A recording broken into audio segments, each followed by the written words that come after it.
In 1983, I was 35, a latecomer to college, but with a passion that I had been holding since I was in middle school.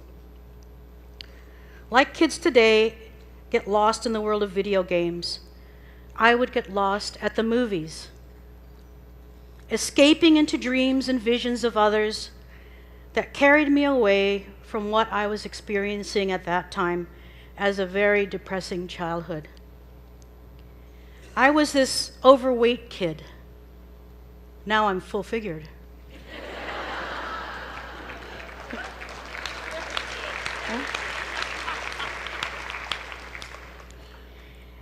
And I felt like I was fighting a losing battle with eczema, a skin rash that covered a lot of my body at that time.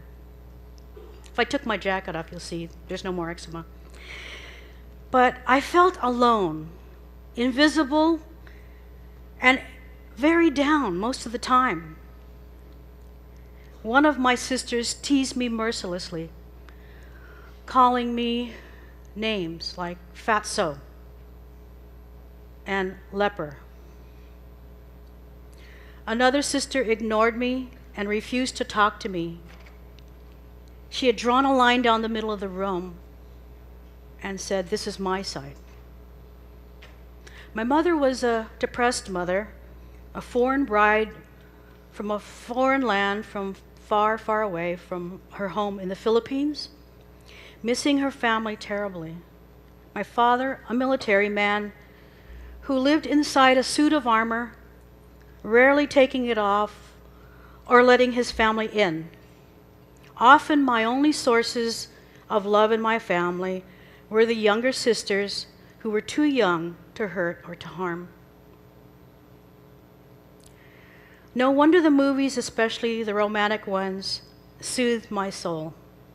Happy endings eluded me in life, but on the big screen, they could fill my heart with love and hope. My only other true source of love and acceptance at that time were my friends. I loved my friends, and I wanted to be with them as much as I could. My mom would say, "You love your friends more than us." Well, that was right at that time. Much like the movie star posters that I saw in magazines, I would tear them out and I would put them all over my wall, my favorite movie stars, Sandra Dee, Troy Donahue. You guys are too old to remember those guys. But I also had photographs of my friends all over my bedroom as well. I had taken these photos by sneaking my dad's camera out of the house, taking it to the camera store and asking the clerk to show me how this works. And then I went and took some pictures of my friends, and before my dad would not find out, I returned the camera to his drawer, and he never missed it. Well, that was my first camera that I learned to operate. And in a way, it was my first documentary. Some of you might ask, well, how do you find your passion? How do you find your passion? I think it finds you. I think something rooted deep inside you, planted by God, can become your fate, your destiny, if you have the courage and boldness to flash dance, to make your passion happen, to dance for your life. But the fact is, the woundings, emotional slams, and scars, and injuries to our souls, psyches, and spirits can keep that passion in a deadened state. Healing can come, sometimes in fits and starts, but it can come. The truth is, you can't kill the life force of passion. It was placed in you with purpose and with sacredness. It will find its way out of the deadness, out of the prison, out of the darkness, sometimes through someone's faith in you, or someone's words of encouragement that keep you going, or through advice from a friend, that sets you on a new course. Sometimes with new resolution, not to give up, not to stay dead, but to dance again,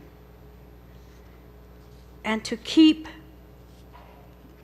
going, to not give up, to dance with passion, to believe, to persevere. And sometimes healing comes from a whisper from God.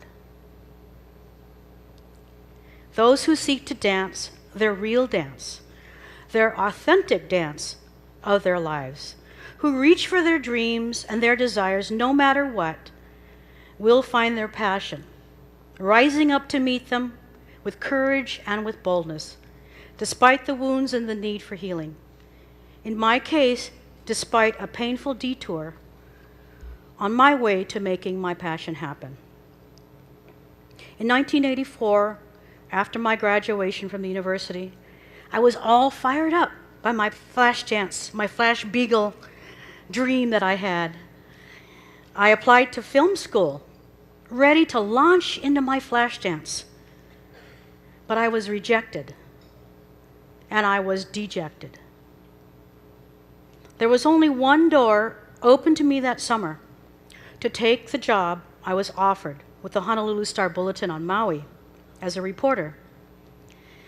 With a small office in Wailuku and a still camera, I became the bureau chief, assigned to cover 3 islands, Maui, Molokai, and Lanai. And this was when I met Governor Lingle. She was then a councilwoman. As a just out-of-school college journalism graduate, who wouldn't be happy to have Maui as your beat? But inside I felt detoured, and it was a painful separation from my dream of making films, making my passion happen. Have you ever felt you were someplace you weren't supposed to be? And ask yourself, how did I get here? Well, I said that to myself. This isn't where I'm supposed to be. I felt a huge gulf, a canyon, between my job on Maui and my true calling. How was I ever going to get back to my passion? But thank God for a friend named Bob, a film school professor. He encouraged me to give this job all that I had and to use it to sharpen my writing skills. He said, see every story as a mini film script, a story with a beginning, middle, and an end, with characters, dialogue, and conflict. Like the Super Fairy story. Right?